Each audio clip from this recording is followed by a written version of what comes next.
Namo Aditapha, good morning. Thanks for joining me for our daily practice check-in. Listen, listen, listen. This beautiful sound calls us back to our true home.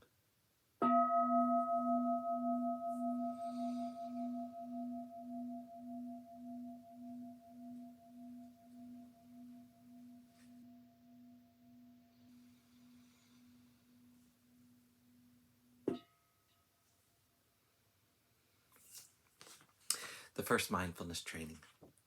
Aware of the suffering caused by the destruction of life, I vow to cultivate compassion and learn ways to protect the lives of people, animals, plants, and minerals.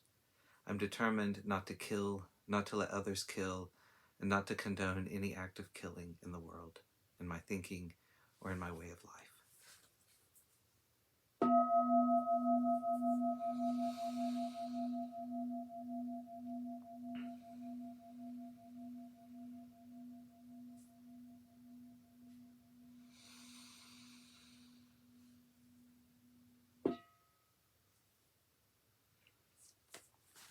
We're reading Ajahn Chah's book, Everything is Teaching Us, for our Dharma lessons, and we're continuing in a talk on wholehearted training.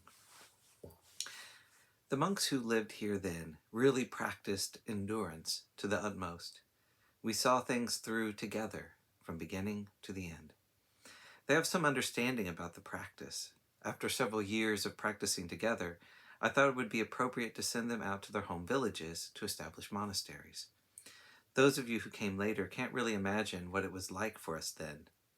I don't know who to talk to about it. The practice was extremely strict. Patience and endurance were the most important things we lived by. No one complained about the conditions. If we only had plain rice to eat, no one complained. We ate in complete silence, never discussing whether or not the food was tasty. Borapet was what we had for our hot drink. One of the monks went to central Thailand and drank coffee there. Someone offered him some to bring back here, so we had coffee once, but there was no sugar in it. No one complained about that. Where would we get sugar? So we could say we really drank coffee without any sugar to sweeten the taste. We depended on others to support us, and we wanted to be people who were easy to support. So of course we didn't make requests of anyone.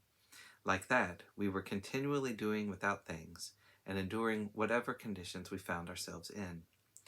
One year, the lay supporters, Mr. Tuong and Mrs. Dang, came to be ordained here. They were from the city and had never lived like this, doing without things, enduring hardship, eating as we do, practicing under the guidance of an Ajahn, and performing the duties outlined in the rules of training. But they heard about their nephew living here, so they decided to come and be ordained. As soon as they were ordained, a friend was bringing them coffee and sugar. They were living in the forest to practice meditation, but they had the habit of getting up early in the morning and making milk coffee to drink before doing anything else. So they stocked their kutis full of sugar and coffee. But here we would have our morning chanting and meditation. Then immediately the monks would prepare to go for alms, so they didn't have a chance to make coffee. After a while, it started to sink in. Mr. Tuong would pace back and forth thinking what to do. He didn't have anywhere to make his coffee, and no one was coming to make it and offer it to him. So he ended up bringing it all to the monastery kitchen and leaving it there.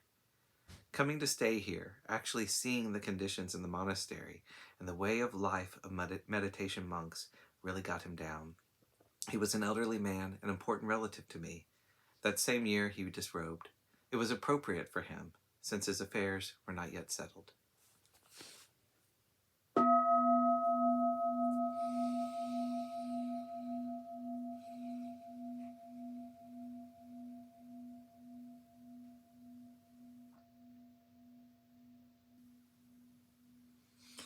May all beings be well. May all beings be happy. May all beings be at peace. Sadhu, sadhu, sadhu.